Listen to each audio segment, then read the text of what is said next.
আসসালামু আলাইকুম everyone, welcome to my channel. আজ আমি আপনাদের সাথে শেয়ার করব এই কিউট কমফোর্টেবল বেবি ড্রেসটি। তো আমি এটা তৈরি করেছি 2 বছরের বাচ্চার জন্য। আপনারা চাইলে একই নিয়ম ফলো করে 8 থেকে 10 বছরের বাচ্চার জন্যও তৈরি করে নিতে পারেন। ভিডিওতে একটা লাইক দিয়ে আমার সাথেই থাকুন। চলুন দেখে আসি জামাটা আমি কিভাবে তৈরি করেছি। আপনারাও একবার দেখলেই পারবেন ইনশাআল্লাহ। তো আমি এখানে একটা কাপড় নিয়েছি, যেটা মানে 2 পাট কাপড় নিয়েছি, যেটা 4 ভাঁজে আছে। তো আমি এটা একটু খুলে দেখাই। আমি এখানে লম্বা নিয়েছি 20 ইঞ্চি, কারণ আমি ড্রেসটা 20 ইঞ্চি লম্বা দিয়েই তৈরি করব। আর এক্সট্রা সেলাইয়ের জন্য নিইনি, কারণ আমি উপরে যখন ফিতা দেব তখন সেটা 2 থেকে আড়াই ইঞ্চি হবে, আর নিচে আমার 2 থেকে আড়াই ইঞ্চি সেলাই চলে যাবে নিচে উপর দিয়ে। তো সেই কারণে যতটুকু লম্বা ড্রেসটা তৈরি করব ঠিক ততটুকুই নেব। আর চওড়াটা আপনি আপনার হিসাব মতো নিতে পারেন। আমি এখানে 22 ইঞ্চি চওড়া নিয়েছি, কারণ এটা ছোট বাচ্চার জন্য, তাই অতিরিক্ত ঘের আমি দিইনি। আপনি বড় বাচ্চার জন্য তৈরি করলে অবশ্যই সেটা একটু বেশি ঘের দিয়ে তৈরি করবেন। তো আমি ড্রেসটা তৈরি করব ঠিক এভাবে। এভাবে একটা একটা করে কুচি ধরে নেব। কুচিগুলো একেবারে ছোট হবে না, একটু বড় বড় হবে। দেখতে পাচ্ছেন 1 ইঞ্চি করে করে এক একটা কুচি হবে। তো প্লেটগুলো আমি সেলাই করে নেব। এখান থেকে 4 ইঞ্চি পরিমাণে একটা হাফ বডি 6 ইঞ্চি হয়, তো আমি এখানে 4 ইঞ্চি রাখবো, আর উপরের ফিতা 2 ইঞ্চি দিয়ে আমার 6 ইঞ্চি হাফ বডি হলে ড্রেসটা একদম সুন্দর মতো তৈরি হয়ে যাবে। এই যেভাবে আমি ফিতা অ্যাটাচ করে নেব। তো চলুন আমরা মেশিনে যাই। এই যে দেখতে পাচ্ছেন যে আমি এখানে একটু মানে 2 ইঞ্চি আড়াই ইঞ্চি 2 সাইডে আড়াই ইঞ্চি করে বাদ রেখে তারপরে আমি কুচি দেওয়া শুরু করব, কারণ এখান থেকে আমার আর্মহলের ইটা থাকবে। এই যে এভাবেই একটা মানে একটু বড় বড় করে 1 ইঞ্চি পরিমাণে একটা কুচি ধরে এভাবে আমি সেলাই করে নেব। আর এটা আমাকে সেলাই করে তৈরি করে নিতে হবে বডির মাপে। তো আমি এখানে 20 ইঞ্চি বডি দিয়ে জামাটা তৈরি করব। তো সেই হিসাব করে আমি কুচিগুলো দিয়ে নেব।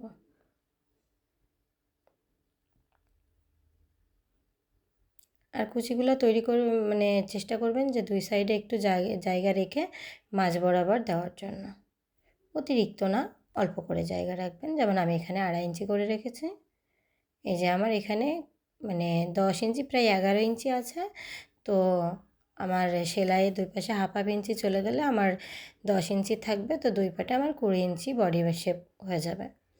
এবার এই যে আমি এখানে 1 ইঞ্চি দূরে করে একটা দাগ দিচ্ছি 4 ইঞ্চি পর্যন্ত। এবার এই দাগ বরাবর আমি এই প্লেটগুলো সমান রেখে সেলাই করে যাব।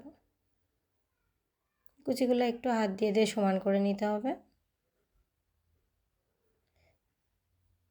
যেহেতু কুচিগুলোর উল্টা সাইড থেকে সেলাই যাচ্ছে, দলা হয়ে যাওয়ার সম্ভাবনা থাকবে, তাই একটু ধরে ধরে সুন্দরভাবে সেলাইটা করে নিতে হবে।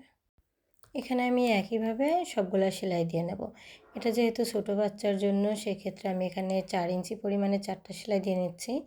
যদি বড়দের জন্য হয় তো হাফ বডির মাপ হিসাব করে তখন 2-1টা কম বেশি করে নিতে পারেন। আমি একইভাবে সবগুলো সেলাই করে নিয়েছি। তো আমার সেলাই করা হয়ে গেছে, দেখতে পাচ্ছেন। একটু খেয়াল করে দেখলে বুঝতে পারছেন যে সেলাইগুলো আমি ঠিক কীভাবে করেছি।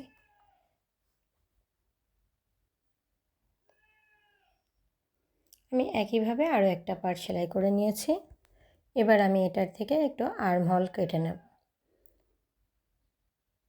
আমি এখানে উপরে 2 ইঞ্চি রেখে সেলাইয়ের জন্য 1 ইঞ্চি ধরে আমি এখানে 4 ইঞ্চিতে মার্ক করে নিলাম। এখানে ছোটো মানুষ যেহেতু, সেহেতু আমি 4 ইঞ্চি রেখে আর গলার মাপটা ঠিক রেখে আর্মহোলটা কেটে নেব। 4 থেকে 4.5 ইঞ্চি আর্মহোল কাটলেই হয়ে যাবে। এবার আমি আর্মহোলে আর গলাতে পাইপিং করে নেব। পাইপিং করার জন্য আমি এখানে 1.5 ইঞ্চি পরিমাণ চওড়া একটা কাপড় নিয়েছি, ছোট করে, যেহেতু এটা ছোট জায়গা অল্পতে হয়ে যাবে।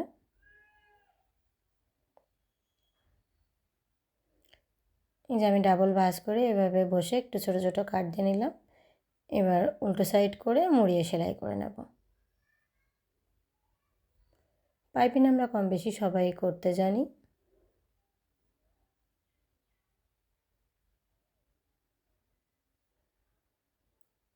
একইভাবে আমি 2 সাইডটাই করে নিয়েছি। এবার আমি গলাতে পাইপিং বসিয়ে নেব।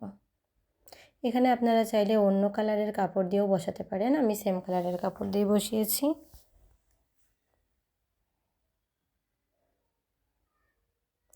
গলার কাপড়টা ওই যে একইভাবে আমি একটা কাপড় নিয়েছি 2 ইঞ্চি পরিমাণ, সেটা ডাবল ভাঁজ করে নিয়ে খোলা যে সাইডটা সেই সাইডটাই গলার সাথে এভাবে মুড়িয়ে সেলাই করে দিচ্ছি। মানে এক সাইড থেকে প্রথমে, মানে সোজা সাইড থেকে, এটা সোজা সাইড থেকে বসবে, আর পরে এভাবে উল্টে যে এর উপর দিয়ে আপনি যতটুকু পরিমাণ চিকন বা মোটা চান ততটুকু পরিমাণ ভাঁজ করে এটার উপর দিয়ে সেলাই করে দেবেন।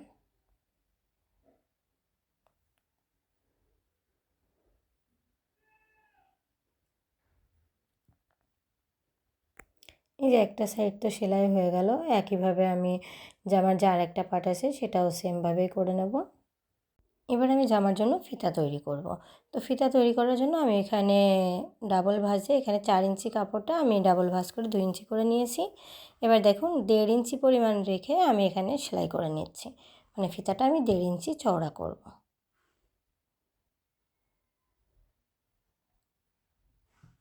1 ইঞ্চি করতে পারেন, তার থেকে চিকনও করতে পারেন, যার যেমন চয়েস আর কি। তো আমি এভাবে করে এটাকে সেলাই করে উল্টে নিলাম, একটু আয়রন করে নেবেন, নিয়ে সমান করে নেবেন। নিয়ে এই যে এটা উল্টো সাইডে, মানে জামার এই যে আমার উপরে যে পার্ট এটা হলো সোজা পার্ট, আর আমি ফিতাটা নিচের সাইডে রাখছি, রেখে এখান থেকে আমি সেলাই করে নেব। এই যে গলার যে পাইপিংটা বসিয়েছি এই পাইপিংয়ে সোজাসুজি করে সেলাই করে নেব।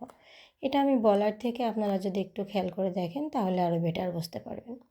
এই যে আমি 2 সাইডেই একইভাবে ফিতাটা বসিয়ে নেব। হ্যাঁ, এবার এই যে গলার যে উপরের সাইডটা ফাঁকা আছে, আপনারা চাইলে এখানে সেলাই বসাতেও পারেন আবার নাও পারেন। আমি একটা সেলাই বসিয়ে নিয়েছি।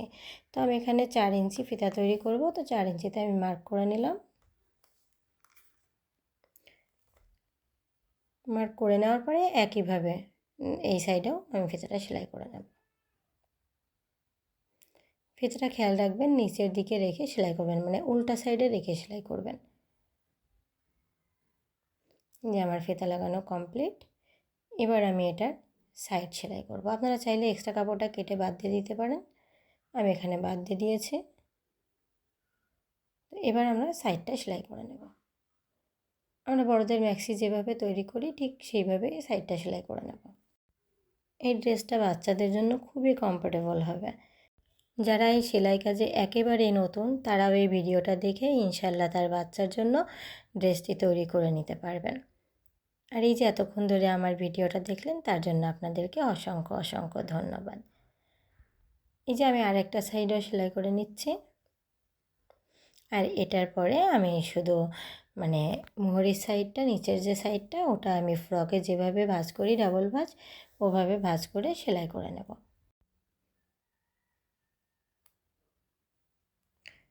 প্রথমে এভাবে একটা ভাঁজ দিতে হবে, পরে এভাবে আরেকটা ভাঁজ দিয়ে সেলাই করে নেব। সবাই ভালো থাকবেন, সুস্থ থাকবেন, আল্লাহ হাফেজ।